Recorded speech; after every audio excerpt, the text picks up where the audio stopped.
Raden Ayu Adipati Kartini Jaya Adiningrat atau dikenal sebagai Raden Ajeng Kartini merupakan seorang tokoh Jawa dan pahlawan nasional Indonesia.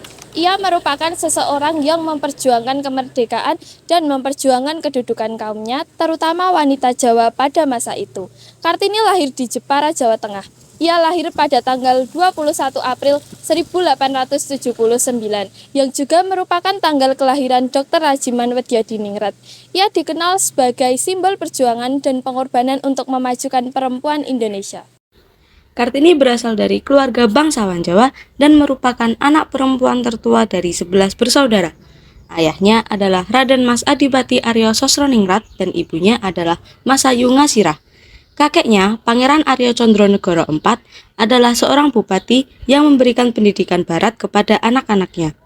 Kakak Kartini, Sosrokartono, memiliki keahlian dalam bidang bahasa.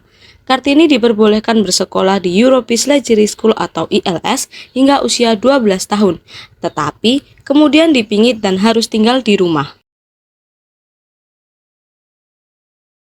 Kartini belajar bahasa Belanda secara mandiri dan menulis surat kepada teman-teman Belandanya, termasuk Rosa Abendanon.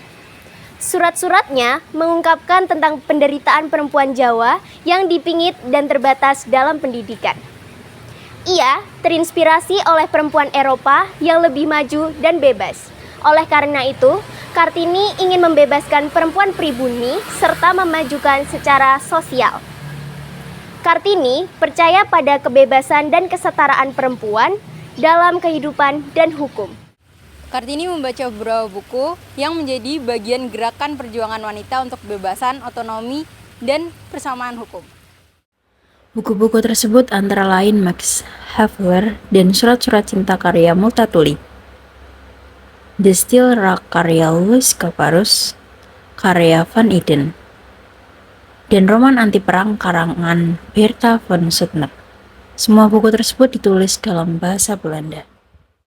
Kartini dijodohkan dengan Bupati Rembang yang bernama Kanjeng Raden Mas Adipati Aryo Singgih Joyo Adiningrat dan menikah pada tanggal 12 November 1903. Kartini ingin menjadi seorang guru dan mendirikan sekolah bagi wanita.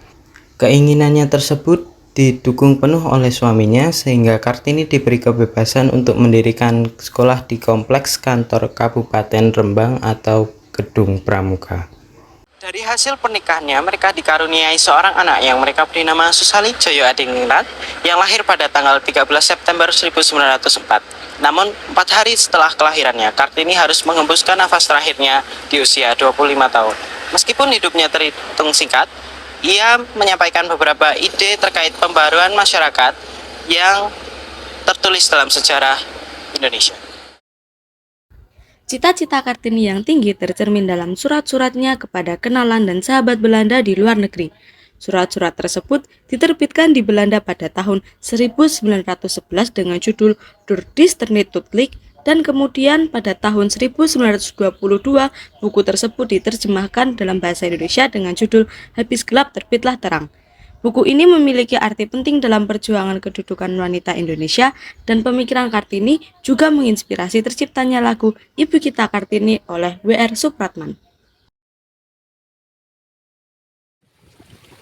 Pada tanggal 2 Mei tahun 1964, Presiden Soekarno menetapkan Kartini sebagai pahlawan kemerdekaan nasional dan hari lahirnya sebagai Hari Besar Nasional melalui Surat Keputusan Presiden nomor 108 tahun 1964. Benda-benda peninggalan Kartini dan warisan budayanya diabadikan di Museum Kartini yang terletak di Jepara. Berkat Kartini, Sekolah Kartini didirikan oleh Yayasan Kartini pada tahun 1912. Awalnya, sekolah ini didirikan di Semarang dan kemudian didirikan juga di Surabaya, Yogyakarta, Madiun, Malang, dan daerah lainnya. Kartini mengajarkan pada kita bahwasannya masa depan terletak di tangan anak-anak dan ditentukan oleh peran ibu.